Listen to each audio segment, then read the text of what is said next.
Welcome back, everyone. It's really striking how Freud, someone we often think of as, a figure from the past, is suddenly popping up everywhere these days.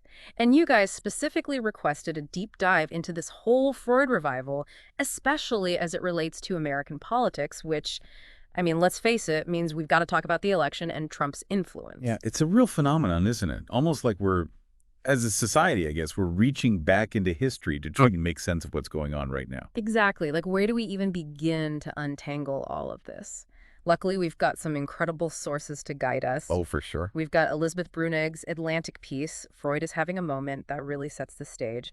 And then Derek Robertson's article in Politico, he goes deep on how owning the libs became like, I don't know, a central strategy for the GOP. Right. Then we're going to dig into some excerpts from Ezra Klein's New York Times piece and his podcast episode, both called What's Wrong with Donald Trump?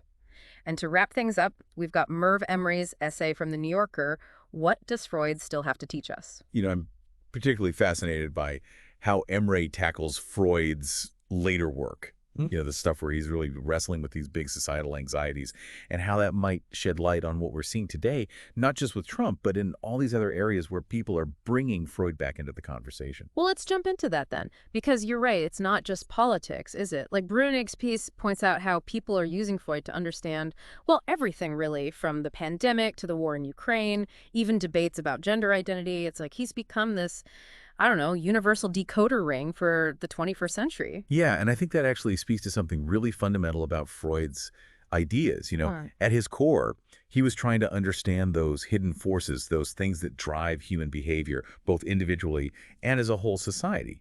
And when we go through periods of upheaval, like, a global pandemic or a seriously divisive election, those hidden forces, well, they tend to become a lot more visible. It's like all the pretense, all the politeness and social norms, they just get stripped away, and you're left with like raw emotion.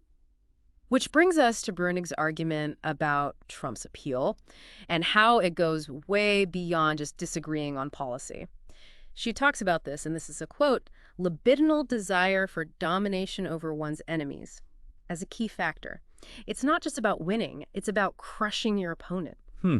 It is interesting, isn't it? Because that speaks to a very specific part of Freud's work that I think people often miss. It's not just about, the unconscious desires of a single person, but how those desires get channeled and expressed in the social and political world. And Brunig seems to be saying that for a certain segment of the population, Trump embodies this kind of like unrestrained energy. And she gives some pretty powerful examples of that in action, too, like that your body, my choice slogan that's been popping up. I Yeah. mean, talk about turning the tables. They're taking a phrase so central to, liberal identity and twisting it just to, like, get a reaction. It's almost like psychological warfare, isn't it? Now, instead of just calling it projection, which Brunig does, what if we look at how this whole dynamic might be playing out on a bigger scale? Because if Freud's right, and these, primal urges are always kind of simmering beneath the surface of society, then it's not just about individuals projecting their anxieties onto each other. It's about how those anxieties get amplified and, exploited in the political arena. So it's less about who's right or wrong and more about how these, like, deeper psychological currents are shaping the whole conversation. Precisely. And that actually brings us nicely to Derek Robertson's piece in Politico. He traces how owning the libs went from this like fringe internet meme to a core belief, you could even say, for a big chunk of the GOP. What I find so fascinating is that this, seemingly simple act of just trying to trigger your political opponents, it taps into something much deeper, something about how we share or don't share a sense of reality and how some people are rejecting those established norms. Okay, so how does this all connect back to Freud, though? Is this owning the libs thing just like a collective expression of the id running wild? Or is there something more to it, something more nuanced? Well, remember Freud's concept of the superego, that part of us that internalizes all the societal rules and expectations? Right. Well, owning the libs can be seen as a deliberate rejection of that superego. It's almost a rebellion against, the perceived constraints of political correctness or woke culture, all that. So it's not just about venting anger or frustration, it's about actively breaking the rules, like for its own sake. Exactly. But isn't there also this element of performance to it, too? Like a way of showing your loyalty to a certain group? Oh, absolutely. It was like a social ritual, a way of saying, hey, I'm one of you within a particular tribe. And that need to belong, that deep fear of being ostracized, that's something Freud wrote a lot about, too. That makes me think of some of the examples Robertson gives in his piece, like Ted Cruz, joking about his Cancun trip while Texas was freezing, or Marjorie Taylor Greene with that two-gender sign. These aren't just policy disagreements. They're like these theatrical displays of defiance, almost designed to get a rise out of the out-group, right? And the stronger the reaction they get, the stronger that feeling of in-group bonding becomes. It's a feedback loop, provocation and outrage feeding off each other, which, I think leads us perfectly into Ezra Klein's analysis of Trump's personality. Right, because if we're talking about owning the libs as a kind of collective, I don't know, loosening of inhibitions, then Trump is like the poster child for that impulse, wouldn't you say? Precisely. And Klein uses this amazing example from one of Trump's recent town halls. The guy just ends the Q&A session and starts playing music. Wow. I mean, think about it. Most politicians, no matter what party they belong to, would never even consider doing something like that. It's just, way too far outside the bounds of what's considered acceptable. But Trump, he doesn't seem to be bound by those same rules, does he? And Klein argues that this disinhibition, this lack of impulse control, that's both what makes him so appealing to some people and so dangerous to others. It's the classic double-edged sword, right? On the one hand, he comes across as authentic, someone who tells it like it is to people who feel like the system has failed them. They're tired of the same old, political BS. But on the other hand, that same lack of inhibition can lead to recklessness, to bad decisions, to not even caring about the consequences. And this is where it gets really interesting, because Klein also points out that for all his flaws, Trump had what he calls inhibitors during his first term. People and institutions that, for better or for worse, stopped him from fully acting on his impulses. Yes, and that raises some pretty uncomfortable questions, like if those inhibitors were the things keeping things from getting even more chaotic, what happens if they're gone? What happens when a leader with Trump's personality is given more power, surrounded by people who see any attempt to restrain him as like a personal attack? That's a scary thought, honestly. It's almost like watching a Freudian theory play out in real time, on a national scale. And it's not just Trump, is it? I mean, we're seeing similar things happening all over the world with all these different political movements, this whole rise of populism, strongman leaders who tap into that like primal fear and anger. It's a global thing. So are we saying that Freud, predicted all of this? That he saw it coming over 100 years ago? Not predicted exactly, Yeah. but he definitely gave us a framework for making sense of it. Remember, Freud was writing after World War I. Right. I mean, that was a period of just insane violence and chaos, right? And it made him really think about the dark side of human nature, what he called the death drive. I've got to be honest, that's always been a bit of a head scratcher for me. Like, is it really a drive? Is there actually a part of us that wants to self-destruct? Yeah, it's a tricky concept for sure. Even Freud scholars argue about what it really means. But I think what he was getting at was this like fundamental tension in human nature, this struggle between the forces of creation and destruction. So on one hand, you've got eros, the life instinct, that drive towards connection and love. Right. But then there's this pull towards chaos, towards undoing things, towards like going back to a state of nothingness. Okay, I think I'm starting to follow. But how does all of that connect to what we're seeing today? Well, think of it this way. Civilization, with all its rules and norms and institutions, is kind of like a way to manage that tension, to channel those destructive impulses into something hopefully more productive. But when those institutions start breaking down, when people lose faith in the system, when they feel like their needs aren't being met, well, those primal urges, they start to bubble up. And that's when things get dangerous. Exactly. Because those urges can be manipulated, especially by leaders who play on our fears and prejudices. They offer simple solutions to really complicated problems. They scapegoat outsiders. They create this us versus them mentality. Like that owning the libs thing we were talking about earlier. Precisely. It's a way of channeling those destructive impulses outward onto a specific enemy.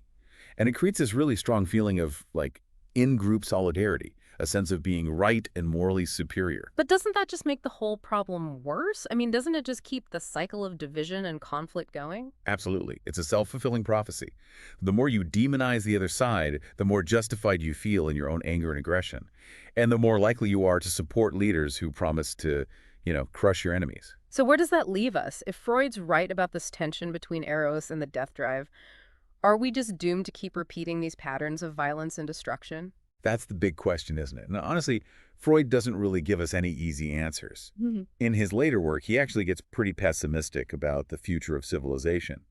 But I think it's important to remember that he also believed in the power of humanity, our ability to overcome these challenges. So there's still hope. I think so, yeah. And that's where Emre's essay is really helpful. She focuses on those later works where Freud's wrestling with these, existential questions, but she also brings in the perspective of this poet, H.D., who found a kind of solace in Freud's ideas. Solace. How can you find solace in something as, I don't know, dark and disturbing as the death drive? Well, for H.D., acknowledging that darkness, acknowledging the destructive potential that's within all of us, that was the first step towards healing. It was a way of facing those shadows and integrating them into a more, complete understanding of ourselves. So it's not about pretending the darkness isn't there. It's about confronting it head on. Exactly. And I think that's super important because so much of our political conversations these days is all about denial. Denial of your own flaws, denial of how complicated these issues really are, denial of the pain and suffering that's out there in the world. It's like we're so busy pointing fingers, blaming the other side for everything that we've lost sight of our common humanity. Precisely. And that's where I think Freud can be really helpful. He forces us to confront those uncomfortable truths about ourselves to see how we all contribute to the problems we face. So it's not just about analyzing Trump or owning the libs. It's about looking inward and seeing how we're all part of the system. Yeah. And it's not easy. It's not always going to feel good. But I think it's crucial if we want to build a better world, a more just and fair world. Okay, I'm following you. But what about practically speaking? What can we actually do to become more self-aware, more willing to face those, shadow parts of ourselves? Well, Freud talked a lot about sublimation, basically channeling those primal urges into something more creative, more socially acceptable. And I think that's a really powerful idea. It means we can engage with those darker impulses without letting them destroy us. So, like, instead of getting into a Twitter war with someone, we could, I don't know, write a poem or paint a picture. Exactly. It's about finding healthy ways to deal with those emotions, ways to express them that don't hurt ourselves or other people. And that can look like a lot of different things. It could be art, music, spending time in nature, or doing meaningful work that helps others. So it's not just about individual therapy, it's about creating a culture that values those things, a culture that gives people space to express themselves and connect with something bigger than themselves. Yes. And that's something we all have to work on. It's about being more aware of how we act, being more compassionate towards others, and creating spaces where people feel safe, being vulnerable, sharing their stories, and working together to build a more just and fair world. That's a big challenge, especially with all the division and polarization we see today. But I do feel like we're onto something important here. This idea of balancing those darker impulses with the forces of love and connection. And that takes us right back to H.D. and her interpretation of Freud, because she saw in his work not just a diagnosis of all the things wrong with us, but a way to heal. She recognized the power of what she called the Herculean power of Eros, this life-affirming force that can push back against the death drive. Okay, but how do we actually cultivate that Herculean power? How do we do that in a world that feels so divided, so full of anger and resentment? Well, that's the question we're going to tackle in part 3. Yeah. Because I think Freud, maybe without even realizing it, gave us some clues. Okay, so Freud, right. Clues. You've really piqued my curiosity here. Where do we even begin to unpack that? Well, I think it starts with recognizing, really recognizing, that we're all in this together. That at the end of the day, we all share those same basic human needs and desires.